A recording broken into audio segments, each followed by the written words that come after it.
afternoon, ladies and gentlemen. Welcome to another Propagandacast State of the Balance from their host, Imperial Dane, master of everything in this very universe.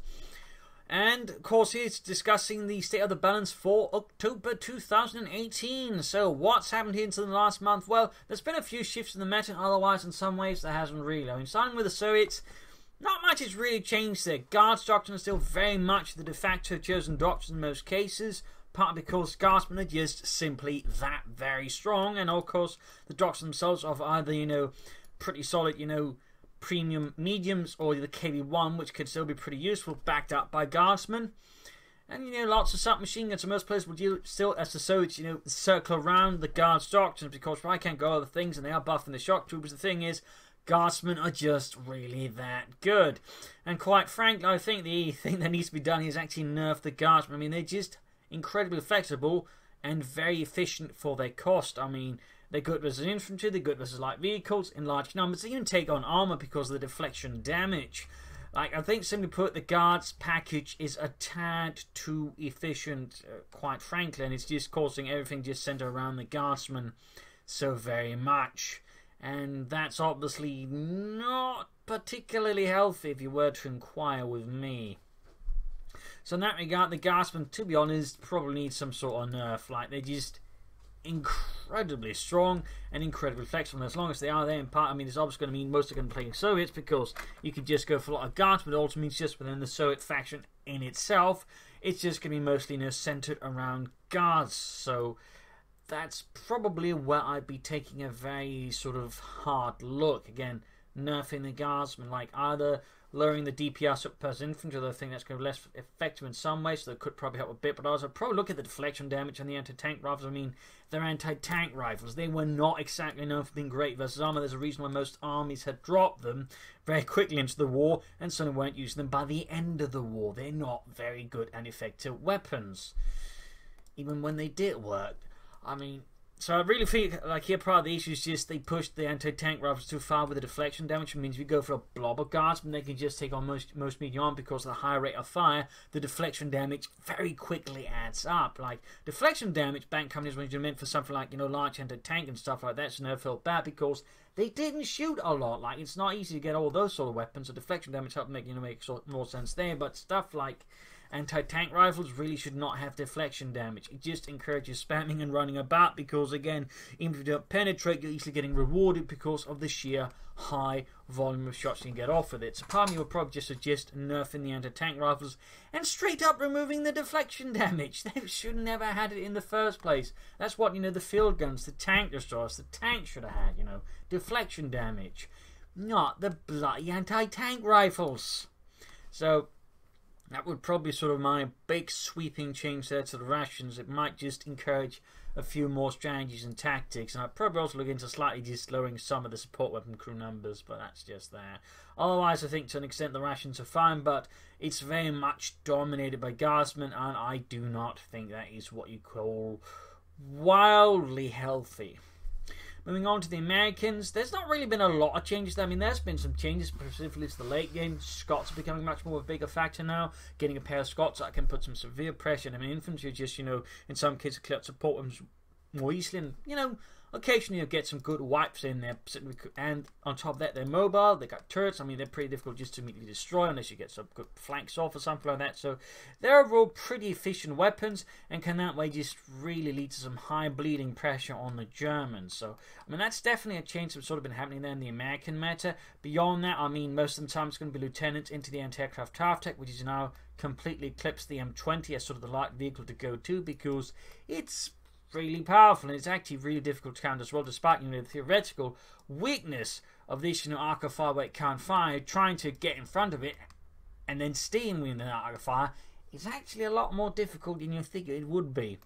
So otherwise, doctrinally, it's very much heavy cavalry. Well, recon support's becoming more popular as mechanized is sort of falling out of favor simply due to the fact it's just so common now, or was so common, that people really could easily set up to counter it. So in that sense, my apologies. Steam overlay again as absolutely broken as the Steam store in terms of at least sorting things out.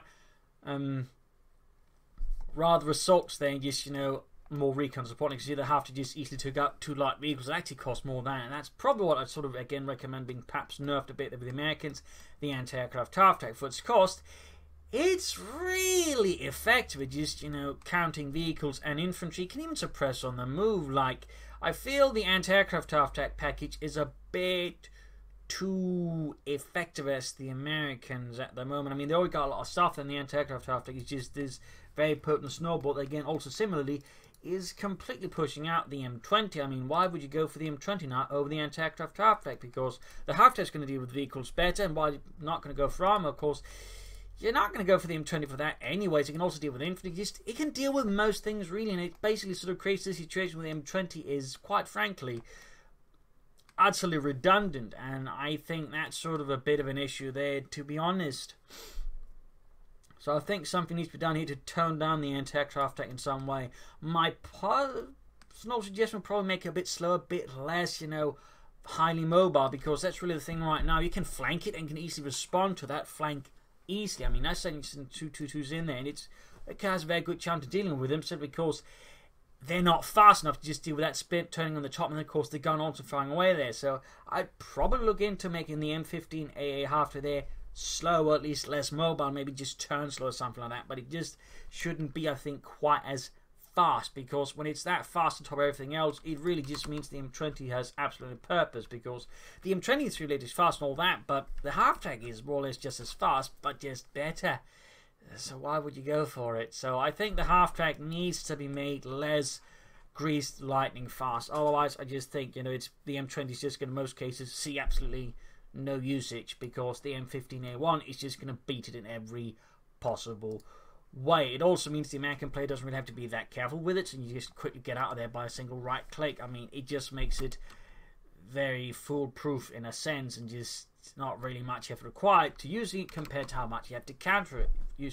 So I feel like the M15A1 would benefit a lot in terms of just the meta itself from being made, slower. Of course, the half-track itself would benefit from it, but that's kind of the point. It's just a huge benefit right now from the Americans. I do feel like the M15A1 is very much overtuned, and I mean, on top of everything, it needs to be, I think, toned down a bit. So there's that. Moving on with the British, not much has really changed there. It's very much dealing in mobile assault, occasional Royal Artillery, the patch coming up, all that. Though when, we don't know, but we haven't seen anything, more updates to the Commander revamp, so probably sometime in the near future. But yeah, not much really happening there. It's just the sort of same old doctrine, same old choices. Churchills are sort of reasonably popular with the British, though not with all. Some go for Cromwells. Fireflies haven't been necessarily wildly popular, but yeah, there was a brief period. There was a lot of going for forward or advanced emplacement, going up for a lot of mortars and Bofors, for example, on smaller maps like this. But that rather seems to have worn off once the novelty of it was gone, and people began countering that harder.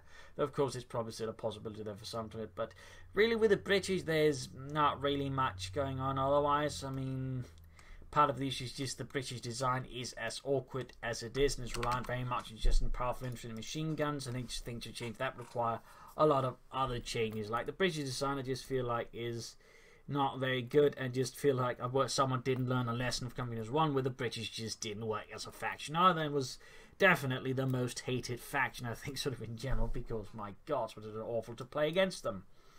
So yeah, I'm not entirely sure I would sort of do better with the British. I mean, I would probably still just recommend lowering the received action modifiers on the infantry sections for starters, and maybe look into improving something somewhere else. But beyond that, the problem is just this factions design is just awkward as all hell.